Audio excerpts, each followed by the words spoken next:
አሐዱ አምላክ አሜን። የተወደዳችሁ የእግዚአብሔር ቤተሰቦች የእናታችን የቅድስት ድንግል ማርያም የአስራት የቃል ኪዳን የአደራ ልጆች፣ እነሆ እግዚአብሔር አምላካችን በቸርነቱና በምሕረቱ ጠብቆ የዐቢይ ጾም ስድስተኛውን ሳምንት በሰላም አስፈጽሞ ወደ ሰባተኛውና እጅግ ጥልቅ ወደ ሆነው የኒቆዲሞስ ሳምንት አሸጋግሮናል። ዕለቷም ከቀኖች ሁሉ የተለየች የከበረች የበላይ የሆነችው የጌታችን የኢየሱስ ክርስቶስ የትንሣኤዋ መታሰቢያ የሆነችው ሰንበተ ክርስቲያን ክብርት ሰንበት እሁድ ናት።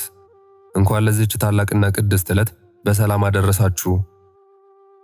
የዚህ የኒቆዲሞስ ሳምንት ለልባችሁ ሰላምን ለመንፈሳችሁ ደግሞ መታደስን እንዲያመጣላችሁ ከልብ እየተመኘን ወደ ኒቆዲሞስ ጥልቅ ምስጢር ወደ ሰንበት ክብርና ወደ ቅዱሳኑ ምልጃ አብረን እንድንጓዝ እጋብዛችኋለሁ።